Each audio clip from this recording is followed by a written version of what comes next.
નીરવ, તું અહીંયા?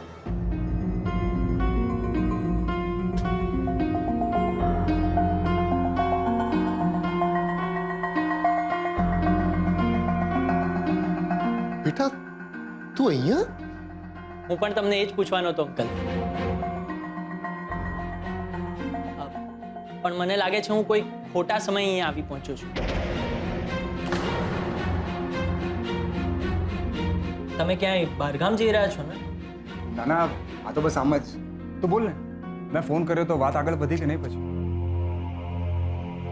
એટલે જ હું ખાસ કિંજલને મળવા આવ્યો છું. પણ મને નહોતી ખબર કે તું અને અંકલ પણ મને અહીંયા જ મળી જશો. બેટા મારું ને કિંજલનું તો એવું છે ને કે દીકરીને જ્યાં સુધી સાસરે ન વળાવીએ ને ત્યાં સુધી બાપના ઘરે જ મળે. અરે હા, પણ બેટા મને એ ના સમજાવ્યું કે તું રૂપેશ અને કિંજલને કેવી રીતે ઓળખે? અંકલ, જે રીતે મેં તમારી મદદ કરેલી ને એ જ રીતે કિંજલે પણ મારી મદદ કરેલી.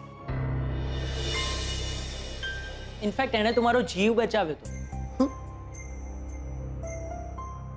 દુનિયા કેટલી નાની છે, નહીં? હા, અને આ જ નાનકડી દુનિયામાંથી સરકારી કર્મચારી શ્રી દીનાનાથજીને અહીંયા લઈ આવ્યો છું તમને મળવા. એકચ્યુઅલી એ મારા ફ્રેન્ડના પપ્પા છે અને સરકારી ખાતામાં આ જ બધું કામ જુએ છે. એટલે સમજ્યો નહીં હું. કાંઈ વાંધો નહીં, હું તમને સમજાવું. તમારું ઘર જે ફ્લાયઓવરના કપાણમાં ગયું છે એના માટે તો હવે અમે કાંઈ નહીં કરી શકીએ, કારણ કે એ ઘરના બદલામાં તમે પૈસા ઓલરેડી લઈ ચૂક્યા છો, એટલે એ બારોબાર સેટલમેન્ટ કહેવાય. પણ હા, તમારી જે દુકાન જે સરકારી બુલડોઝરથી તોડવામાં આવેલી છે, તો રૂલ મુજબ સરકાર તમને દુકાનની જગ્યાએ બીજી દુકાન અથવા તો બીજી જગ્યાએ આપી શકે એમ છે.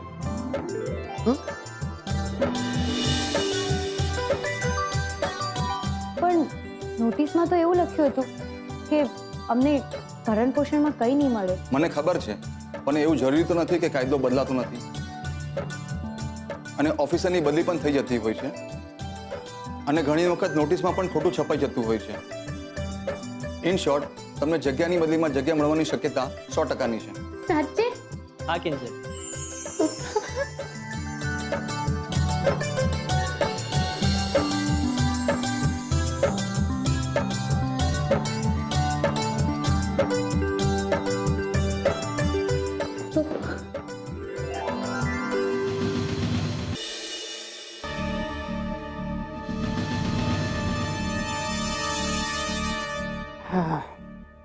અરે સંઘવી, શાંતિ રાખો કહું તો.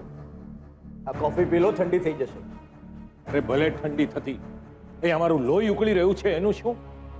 મારો દીકરો રૂપેશ જ્યારે ને ત્યારે પેલા ચા વાળાની મદદ કરવા દોડી જાય છે અને હવે તો એનામાં એટલી હિંમત આવી ગઈ છે કે એણે મને ચેલેન્જ કરી છે કે હું એ લોકોનું કંઈ બગાડી શકું એમ નથી. અને હમણાં તો પાછું કંઈક નવું શરૂ કર્યું છે. એ પેલા ચા વાળાને પપ્પાજી નહીં, પપ્પા કહીને બોલાવે છે. અરે એ ચા વાળો એનો બાપ છે કે હું? અરે ભલે ને બોલાવો તો માસુભાઈ, આ નવો નવો સંબંધ હોય ને ત્યારે થોડા દિવસ બધું સારું લાગે, પણ એકાદ બે અનુભવ થશે ને એટલે. અરે શું ધૂળ અનુભવ થશે? શાંતિલાલ, મને તો એવું લાગે છે કે અત્યારે મારા હાથમાંથી મારો દીકરો અને મારો બંગલો બંને ગયા.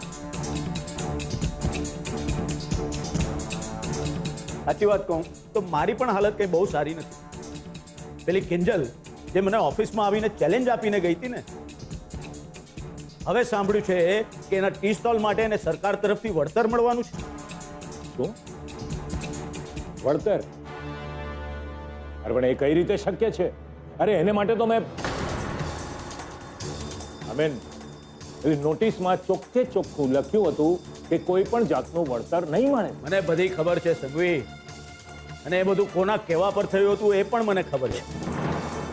પણ કદાચ તમને ખબર નહીં હોય કે એને વળતર અપાવવા પાછળ કોનો હાથ છે. મારા દીકરા નીરવનો. તમારો દીકરો નીરવ? હા, હવે તમે જ વિચાર કરો.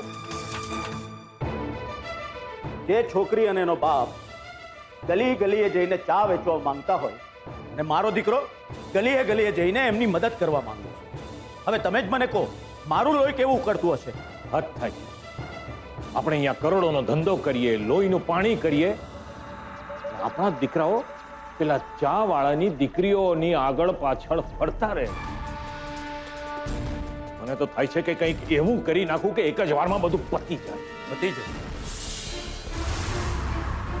પણ મને એવું લાગે છે માસુકભાઈ કે એ કામ માટે આપણે ડાયરેક્ટ મેદાનમાં ન ઉતરવું જોઈએ. એટલે ઊંધા કાન પકડાવવા જોઈએ. સમજી ગયો. અને એ કામ માટે મારા મગજમાં બે નામ આવે છે.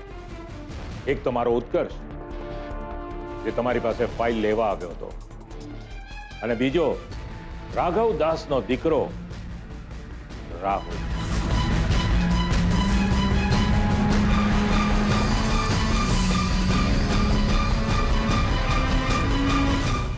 દીનાનાથભાઈ, તમારો આભાર માનું એટલો ઓછો છે.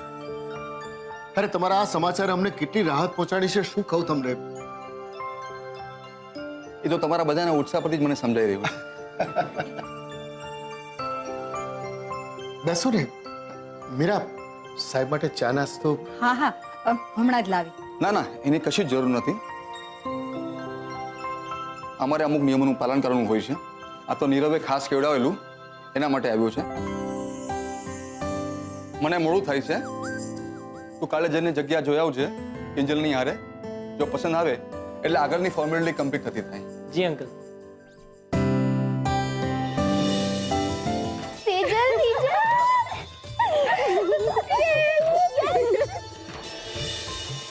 મેં કીધું હતું ને આપણી દુકાન બની જશે. તેજલ, સાંભળ ને, હું જ્યારે દુકાન જોવા જાઉં ને ત્યારે તું અને રૂપેશજી બંને મારી સાથે આવજો, હે ને? જરાય નહીં.